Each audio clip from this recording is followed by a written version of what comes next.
Hey, I'm Spencer Powell, and welcome back to Builder Funnel TV. We're doing something a little bit different today where we're going to do an in-depth screen share on how to track a deal pipeline in the CRM, how to close the loop on your marketing efforts, and then I'll show you some cool little follow-up strategies that'll be really helpful for mining revenue out of old deals or people that just kind of disappeared on you. So if you don't know me, I'm Spencer Powell. I'm the CEO over at Builder Funnel. We are a marketing agency that has generated well over $150 million in remodeling and custom home projects for our clients. Been at this for about 12 years. And with that being said, let's dive in. So what we're looking at here, just to give you the lay of the land, this is what we call a deal pipeline. And so think of these as all of your individual stages for your sales process. So we got phone pre-qual, on-site consultation, design agreement sent.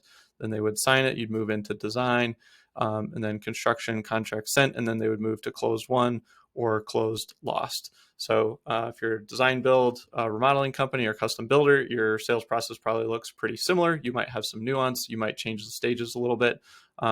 But what we're looking at here is how many opportunities we have at each stage of the process. And so just for context, this is the HubSpot CRM. This is the CRM that we use with almost all of our clients. We use it for ourselves as well. It connects right into all the HubSpot marketing tools. And that's, I'll show you here in a second, how we close the loop on everything. So the first thing I want to do is show you how this helps you forecast revenue. That's one of the most challenging pieces in remodeling custom homes. You typically see, these ups and downs, and you never know exactly what revenue is going to look like. But this gives you a very mathematical way of predicting it. And so the first step is to add weights to these. So I'm just going to slide this over. So you'll see here we have an estimated projects of 415, 175, 125. So that gives us 715. But typically this is just sample data, sample company. So typically this company would close 20% of anyone that makes it to this stage. And then you can see 40% here, 50%, 70%, and then 90%.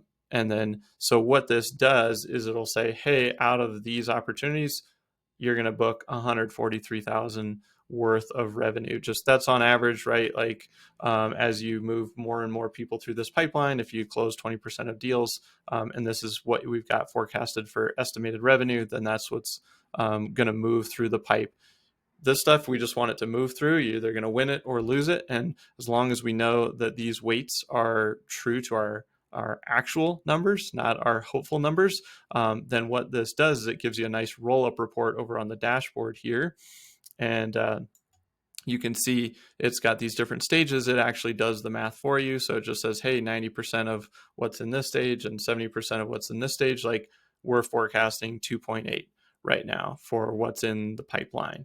And so this becomes an extremely powerful forecasting tool, and it also will give you some lead time on if things are drying up. So typically we want this, beginning stages of the sales process to always be pretty full. And if this starts to dry up, like say we start sliding people through and they're moving through the process, now we know that, hey, this stuff's going to close. We're going to start doing projects. Like this is all looking good. We probably have some lead time, but we better fill the top of the funnel. We better get some more opportunities quick, because otherwise we're going to hit a dry spell. So extremely powerful forecasting tool on both a revenue side, but also just a lead flow and an actual solid opportunity side.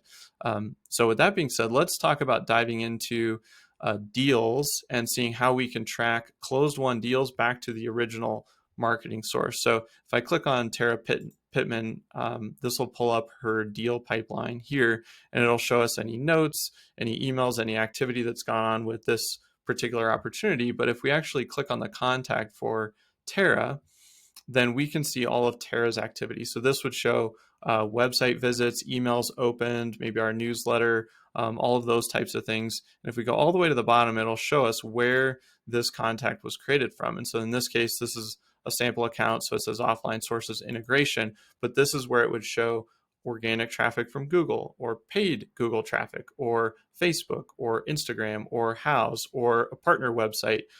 Any of those original sources, it will show us how they reached the site originally. And so that gives us massive opportunity to improve our marketing efforts. And then when we set budgets and start doing strategic planning for the following year, we can look at this type of data and say, gosh, we booked 3.5 million worth of revenue. And then we can break down each channel and say, this channel produced a million, this was 1.5 million, this was 500,000, this was 250, etc. And then we can look at our marketing spend for all of those, and then we can start making really good decisions. Hey, do we want to increase our marketing spend here and maybe decrease here? Do we want to try a new channel? Those types of things. So you can make a lot better decision making when you head into the new year. So that is the closed loop reporting. And then the final piece that I want to walk you through. So if we go back to this one, I just moved some stuff around, but let's say it was this kitchen project, Mary Shaw.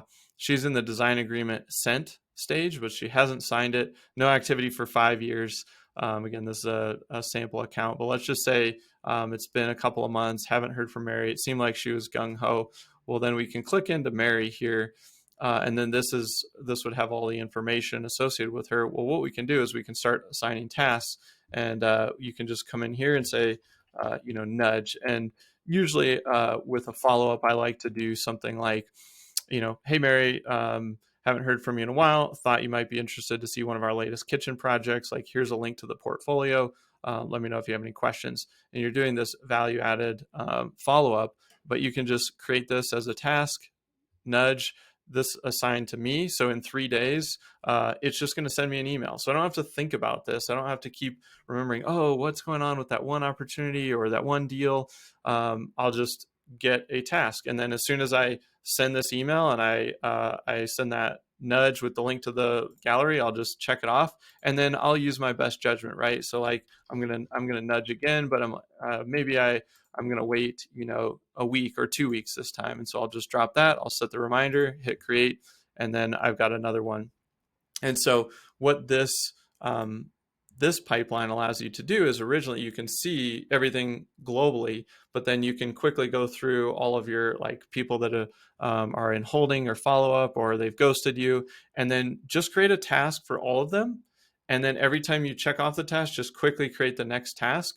Takes about 3 minutes to actually do the task and then create the next task. And then it's out of sight, out of mind. It just hits your inbox one morning. So if you've got it in your regular system that, hey, I know every day I'm probably going to have about 10 to 15 minutes of these follow-up tasks because they're all going to hit on different days and different cycles, then you can just keep this regular cadence of always staying in touch with these people. And if you've got, 10, 20, 50 of these opportunities over the last several years, like the first batch of this will take some time, but you've probably got millions of dollars of opportunity just sitting in old opportunities, old leads, people that maybe never moved forward. Who knows what happened?